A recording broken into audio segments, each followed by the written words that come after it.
2 مہینے بعد، 1.5 مہینے کے بعد اس کی فلاں وجہ سے موت آئے گی، لیکن وہ بندہ شادی کی تیاری کر رہا ہوگا، وہ بندہ جس کی موت کا آرڈر جاری ہو چکا ہے، فرشتے لے چکے ہیں، وہ اپنے کاروبار کے اور اپنے گھر بار کے بنانے میں مصروف ہوگا، اسے اندازہ تک نہیں ہوگا کہ شعبان کے اس مہینے میں اس کی موت کا پروانہ نکل چکا ہے۔ فرمایا گیا کبھی کبھار پورے شعبان کا مہینہ حضور صلی اللہ علیہ وسلم روزے سے رہتے، اور یہ ارشاد فرماتے کہ یہ مہینہ ایسا ہے جس میں سارے لوگوں کے اعمال اللہ کے حضور جاتے ہیں، پیش کیے جاتے ہیں، اور میرے آقا فرماتے ہیں اس حال میں میرے اعمال پیش کیے جائیں اللہ کی بارگاہ میں کہ میں روزے کے عالم میں ہوں۔ جب میرے اعمال پیش کیے جائیں اللہ کی بارگاہ میں تو میں روزے کی حالت میں ہوں۔ تو یہ شعبان کا مہینہ جو اب رمضان المبارک کے قریب کر رہا ہے، لیکن بعض بزرگوں نے یہ بھی فرمایا شعبان میں موتیں بھی کثرت سے ہوتی ہیں، لوگوں کا یہاں پر حساب کتاب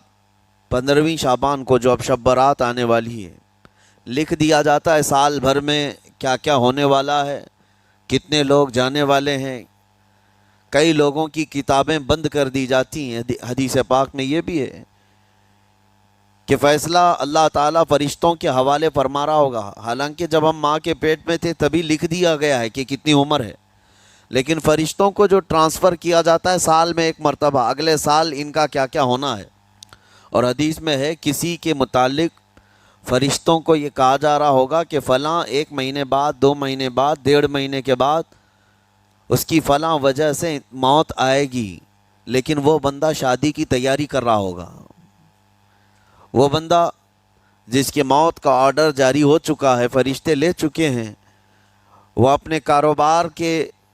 اور اپنے گھر بار کے بنانے میں مصروف ہوگا، اسے اندازہ تک نہیں ہوگا کہ شعبان کے اس مہینے میں اس کی موت کا پروانہ نکل چکا ہے۔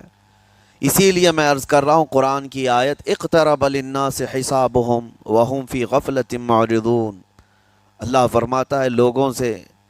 لوگوں کا حساب بہت قریب آ چکا جبکہ وہ غفلت میں پڑے ہوئے ہیں۔ اب جس زمانے میں آپ زندگی گزار رہے ہیں یہ اتنی تیزی سے آپ کے اوپر سے گزر جائے گا کہ آپ کو احساس تک نہ ہوگا، بلکہ ایک حدیث کا مفہوم یہ بھی ہے کہ جوان بوڑھے نظر آنے لگیں گے اور بچے جوان نظر آنے لگیں گے۔